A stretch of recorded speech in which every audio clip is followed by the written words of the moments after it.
আসসালামু আলাইকুম।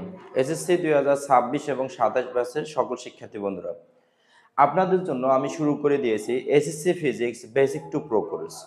এই কোর্সে মোশন চ্যাপ্টার থেকে অলরেডি 2টা ভিডিও আপলোড করা হয়েছে।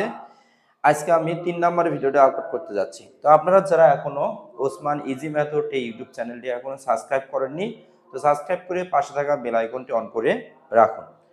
সামনে যেহেতু আপনাদের টেস্ট এক্সাম, তো আশা করব টেস্ট এক্সামের আগেই ফিজিক্সে এ প্লাস পাওয়ার জন্য 95+ মার্ক ক্যারি করার জন্য আপনাদের যা যা প্রয়োজন সব কিছু পেয়ে যাচ্ছেন এই ফিজিক্সের বেসিক টু প্রো কোর্সে। তো যারা এখনো এই চ্যানেলটি সাবস্ক্রাইব করেননি, তো সাবস্ক্রাইব করে পাশে থাকা বেল আইকনটি অন করে রাখুন। তো আজকে আমরা যে টপিকটা আলোচনা করব, গত ক্লাসে আমরা আলোচনা করেছিলাম বেগ এবং দ্রুতি নিয়ে। আজকে আমরা ত্বরণ, মন্দন এবং গতি যে সূত্রাবলী এগুলো আছে সেগুলা, এবং এদের মাঝে যে খুঁটিনাটি অল বেসিক সবকিছু পেয়ে যাচ্ছেন। তো দেখেন, আমরা যদি প্রথমে ত্বরণ নিয়ে একটু আলোচনা করি। ত্বরণ ত্বরণ কাকে বলে? দেখেন, আপনি যখন একটা বাইক কিনছেন, একটা বাইক যখন চালাইতেছেন, ধরেন আমার হাতে এটা একটা বক্স আছে। দেখেন, এই বক্সটা এখন কি অবস্থায় আছে? আপনি বলবেন স্থির অবস্থায় আছে। যখন এই বক্সটা চলমান, তখন কি হচ্ছে? সময়ের সাথে সাথে বেগের পরিবর্তন হচ্ছে। দেখেন, এটা চলমান মানে সময়ের সাথে সাথে বেগের পরিবর্তন হচ্ছে। এই সময়ের সাথে বেগ বৃদ্ধির হার, বেগের পরিবর্তন, এই পরিবর্তনকে কিন্তু আমরা ত্বরণ বলি। তাহলে আমরা যদি বলি কোনো একটা গাড়ির আদি বেগ, যখন এই বক্সটা এখন স্থির অবস্থায় ছিল, তখন আমি এটাকে বললাম আদি বেগ।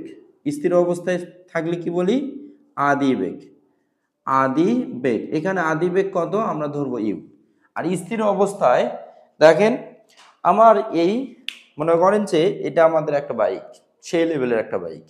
তো এই বাইকটা যখন স্থির অবস্থায় আছে এখানে, তখন এর আদি বেগ কত? আপনি বলবেন 0। স্থির অবস্থায় থাকলে আদি বেগ কত? 0। যখন সময়ের সাপেক্ষে বা সময়ের সাথে সাথে এটার বেগের পরিবর্তন করতেছেন, তখন কি হয়ে যাচ্ছে? এর একটা শেষ বেগ। এখন কিন্তু একটা শেষ বেগ আছে। আবার যখন বেগটাকে হ্রাস করবেন, করে এক পর্যায়ে থামাবেন, তখন কিন্তু আবার শেষ বেগ 0 হয়ে যাবে। ঠিক আছে? আচ্ছা, তার মানে আবার যদি আমরা ধুমকেরি ভাবে বাড়াই, ওকে, আবার এখান থেকে দেখেন, মনে করেন যে এটা হচ্ছে আমাদের একটা রাস্তা, এটা একটা ব্রিজ। ঠিক আছে? এটা আমাদের একটা রাস্তা। এখন একটু চিন্তা করেন যে দেখেন, এইভাবে তাহলে এই জায়গাটাতে উঠতে আমাদের এখানে বেগ বেশি দিতে হবে। দেখেন, বেগ আমরা বেশি দিচ্ছি। উঠলাম, উঠার পর আমরা কি করলাম? ক্লাস ধরলাম, মানে যাচ্ছে নর্মালে সমবেগে